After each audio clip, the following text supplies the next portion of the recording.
Hello students. अभी हम start कर रहे हैं यूनिट 3 का फर्स्ट चैप्टर, यानी फिज़िक्स का यहाँ पर फर्स्ट चैप्टर जो है light reflection and refraction. So students, हमारे चैप्टर का क्या नाम है? हमारे चैप्टर का नाम है लाइट रिफ्लेक्शन एंड रिफ्रैक्शन। तो जो पहला वर्ड है लाइट, उसी से हम स्टार्ट करेंगे। व्हाट इज़ लाइट से स्टार्ट करते हैं। तो क्या है लाइट? तो लाइट क्या है? लाइट ऐसा चीज़ है जो हमको क्या करता है, किसी चीज़ की विजिबिलिटी शो करता है। अगर लाइट रहेगा तो अभी हमको वो चीज़ दिखाई देती है, लाइट नहीं रहेगा तो वो हमको वो चीज़ नहीं दिखाई देगी, है ना। डार्कनेस में, रूम में अंधेरा तो हमको कोई चीज़ नहीं दिखाई देती। रात में अगर लाइट नहीं है तो हमको वो चीज़ नहीं दिखाई देती है ना। तो लाइट क्या है? तो छोटे क्लासेस में जब हम फॉर्म्स ऑफ एनर्जी पढ़ते थे तो बहुत सारे टाइप ऑफ एनर्जी पढ़ते थे हम, है ना। हीट एनर्जी और लाइट एनर्जी। तो लाइट क्या है? एक फॉर्म ऑफ एनर्जी है। पहली बात तो light is a form of energy. अच्छा, और ये करता क्या है? That enables us to see और give us the sensation of site, जो हमको चीज़ों को देखने में इनेबल करता है। अगर लाइट नहीं रहेगा तो हम चीज़ों को नहीं देख पाएंगे। तो what is light? Light is a form of energy that enables us to see और gives us the sensation of sight. तो आई होप समझ में आया होगा व्हाट इज़ लाइट। नेक्स्ट, अब हम देखते हैं लाइट की कुछ प्रॉपर्टीज़ देख लेते हैं हम। तो लाइट की कुछ प्रॉपर्टीज़ में सबसे पहली प्रॉपर्टी क्या आती है कि लाइट की स्पीड कितनी है। तो एक वैल्यू है, ये हमको याद रखना ये। तो स्पीड ऑफ लाइट जो है वो क्या होती है, इसको हम c से रिप्रेजेंट करते हैं और इसका वैल्यू कितना है 3 × 10⁸ मीटर पर सेकेंड। एक ये चीज़ हम याद रखेंगे। दूसरा चीज़ रेक्टिलिनियर प्रोपगेशन ऑफ लाइट, ये दूसरी प्रॉपर्टी है। तो ये क्या बताता है? ये बता रहा है हमको कि लाइट जो है वो हमेशा कैसे प्रोपगेट करती है, कैसे ट्रैवल करती है, कैसे आगे बढ़ती है, रेक्टिलिनियर फॉर्म में। रेक्टिलिनियर मतलब स्ट्रेट लाइन में, है ना। लाइट हमेशा स्ट्रेट लाइन में ट्रैवल करती है। तो हमने एक एक्टिविटी छोटे क्लासेस में पढ़ा हुआ है इसी प्रॉपर्टी के ऊपर। तो क्या पढ़ते थे हम? एक कैंडल रहता था, ये कैंडल है, यहाँ पर एक हॉलो पाइप है और यहाँ पर से जब हम उसको देखते हैं तो हमको यहाँ पर से क्या होता है, इसका जो लाइट है वो हमको विजिबल रहता है। लेकिन सेकंड केस में क्या होता है, कैंडल वही, आँख भी उतने ही डिस्टेंस पर वहीं पर। लेकिन अब हम क्या कर देते हैं, इस पाइप को जब हम बेंड कर देते हैं तो हमको ये जो लाइट है ये अब विजिबल नहीं रहती है, हमको ये चीज़ नहीं दिखाई देती है। तो ऐसा क्यों? यहाँ पर तो लाइट स्ट्रेट ट्रैवल किया, सीधे हमारे आंखों तक पहुँचा, तो हमको ये चीज़ विजिबल है।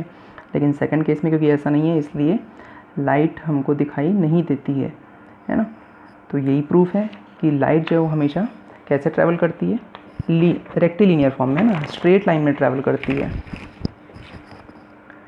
तो ये दूसरी प्रॉपर्टी है जो कि हमको पता रहनी चाहिए। नेक्स्ट हम आगे देखते हैं। अच्छा, ये जो अभी हमने प्रॉपर्टी देखी रेक्टिलिनियर प्रोपगेशन ऑफ लाइट, इससे हमको दो फेनोमेना पढ़ने हैं जो कि हमारे सिलेबस में है। वो क्या है? रिफ्लेक्शन और रिफ्रैक्शन, दोनों इसी के ऊपर बेस्ड है। लेकिन साथ ही साथ हमको एक और चीज़ पता रहनी चाहिए। वो क्या है कि किसी किसी केस में ये जो प्रॉपर्टी है लाइट की स्ट्रेट लाइन में जाने की, ये फेल होती है। और ये जो प्रॉपर्टी है जहाँ पर ये फॉलो नहीं हो रही है, उसमें हमको दूसरे कुछ फेनोमेना देखने को मिलते हैं, जिसमें से एक है डिफ्रैक्शन। इसको हमको बहुत ज़्यादा डिटेल में नहीं देखना है, लेकिन क्योंकि हमारे एनसीईआरटी में ये चीज़ दिया हुआ है तो एक बार हम इसको देख लेते हैं कि डिफ्रैक्शन होता क्या है। तो लाइट की अभी प्रॉपर्टी हमने देखी कि ये हमेशा स्ट्रेट लाइन में ट्रैवल करता है। लेकिन अगर वही लाइट बहुत फाइन, बहुत स्मॉल ओपेक ऑब्जेक्ट से टकराती है तो फिर वो स्ट्रेट लाइन पे ना जाके वो बेंड हो जाती है। तो अगर क्वेश्चन आता है व्हाट इज़ डिफ्रैक्शन, तो हमको ये पता रहना चाहिए कि what is diffraction. It is the phenomenon of bending of light when it passes through very small opaque objects. ठीक है। तो यहाँ से हमको एक चीज़ पता चलता है कि लाइट की एक और प्रॉपर्टी है या एक नेचर है लाइट का कि वो वेव्स के फॉर्म में आगे बढ़ता है। ये जो पहले जो हमने प्रॉपर्टी देखी स्ट्रेट लाइन में जाने की, रेक्टिलिनियर प्रोपगेशन, इसमें हमको क्या पता चलता है कि लाइट जो है वो हमेशा स्ट्रेट लाइन में जाती है और वो किसकी बनी हुई है, वो पार्टिकल्स की बनी हुई है, यानी वहाँ पर हमको लाइट के कौन सा नेचर दिखाई देगा, पार्टिकल नेचर। लेकिन जो यहाँ पर डिफ्रैक्शन है और इसके अलावा और भी कुछ दूसरे फेनोमेना होते हैं जो कि हम हायर क्लास में पढ़ेंगे, तो वहाँ से एक और प्रॉपर्टी हमको पता चलती है, वेव प्रॉपर्टी। तो यहाँ से दो नेचर होते हैं लाइट की, एक है पार्टिकल नेचर और एक क्या है, वेव नेचर। तो बहुत ज़्यादा इसको हमको डिटेल में नहीं जाना है, बस अगर क्वेश्चन आता है व्हाट इज़ डिफ्रैक्शन तो हमको ये चीज़ पता रहनी चाहिए। तो आई होप समझ में आया होगा डिफ्रैक्शन क्या होता है। नेक्स्ट हम आगे बढ़ते हैं। तो नेक्स्ट जो है वो हमारा टॉपिक है रिफ्लेक्शन ऑफ लाइट। तो ये भी बहुत ज़्यादा नया टॉपिक नहीं है, आपने पढ़ा होगा, रिफ्लेक्शन वर्ड सुना हुआ है छोटे क्लासेस में। तो व्हाट इज़ रिफ्लेक्शन, रिफ्लेक्शन क्या है, तो रिफ्लेक्शन का मतलब क्या होता है, टकराकर वापस उसी मीडियम में आना लाइट का, है ना। तो what is reflection of light, it is the phenomenon of bouncing back of light in the same medium on striking a smooth surface like mirror is called reflection of light. तो अगर light क्या करता है, किसी smooth surface पे जाके टकराता है और टकरा के वापस उसी मीडियम में, उसी मीडियम का मतलब क्या है, यहाँ पर इसको एक यहाँ इस डायग्राम से समझते हैं। ये जैसे कि ये यहाँ पर हम टॉर्च ले लेते हैं, है ना। टॉर्च से क्या हुआ, एक लाइट रे आया, यहाँ पर क्या है, मिरर है, सॉरी मिनट। तो क्या देख रहे हैं हम यहाँ पर, लाइट रे यहाँ पर आया।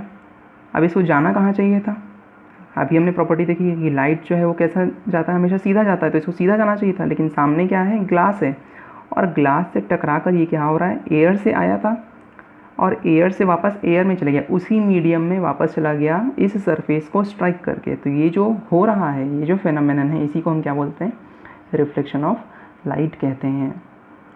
तो ये डेफिनेशन है, डेफिनेशन को ध्यान से लर्न करेंगे, अपने वर्ड्स में नहीं लिखेंगे डेफिनेशन, है ना। डेफिनेशन को हमको प्रॉपर वर्ड्स का यूज़ करके लिखना रहेगा। नेक्स्ट हम देखते हैं रिफ्लेक्शन के बाद दो इम्पॉर्टेंट लॉज हैं रिफ्लेक्शन के, है ना। लॉज ऑफ रिफ्लेक्शन बहुत इंपॉर्टेंट क्वेश्चन भी है ये।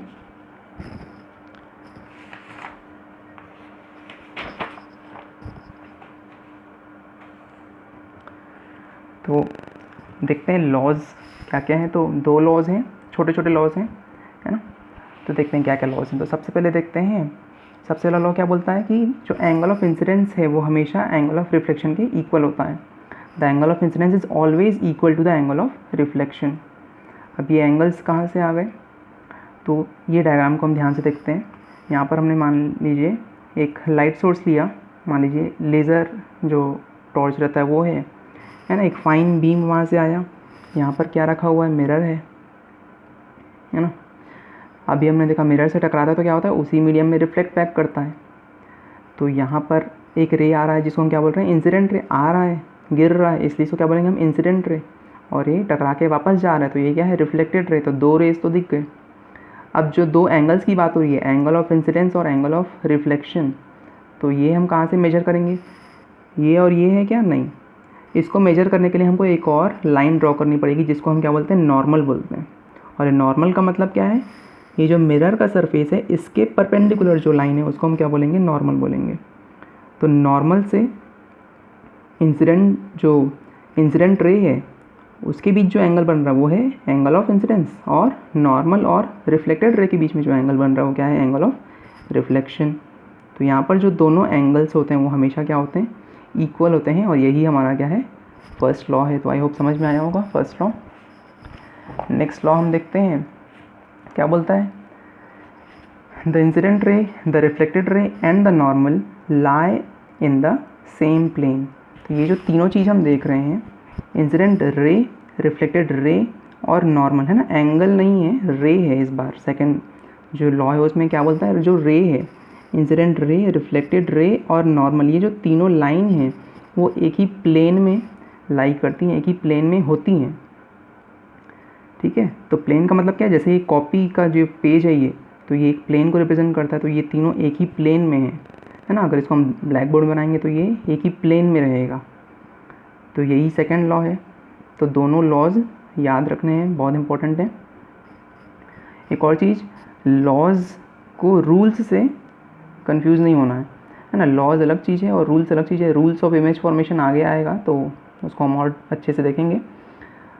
तो बस यही याद रखना है, क्वेश्चन जब आता है एग्जाम में तो हम कंफ्यूज हो जाते हैं कि क्या वर्ड्स हैं और उससे हमको आंसर क्या करना है।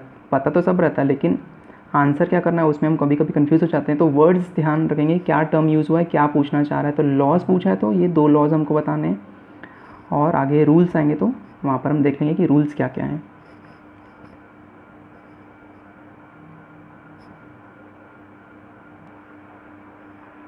ओके, अब रिफ्लेक्शन क्या होता है हमने समझ लिया है, तो अब टाइप्स ऑफ रिफ्लेक्शन देख लेते हैं। तो रिफ्लेक्शन की 2 टाइप्स हम यहाँ पर देखेंगे। तो क्या क्या हैं 2 टाइप्स, एक है रेगुलर रिफ्लेक्शन और एक क्या है इर्रेगुलर रिफ्लेक्शन।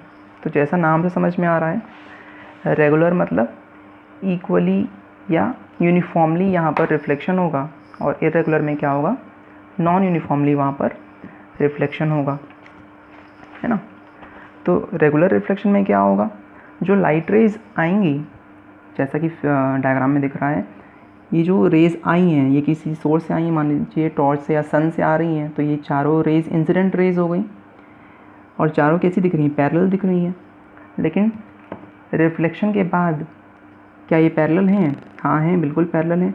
तो एक पर्टिकुलर डायरेक्शन में ही ये सभी की सभी एक पर्टिकुलर डायरेक्शन में ही क्या हो रही हैं, रिफ्लेक्ट हो रही हैं। तो when the reflected rays are in a particular direction then this type of reflection is called regular reflection, है ना।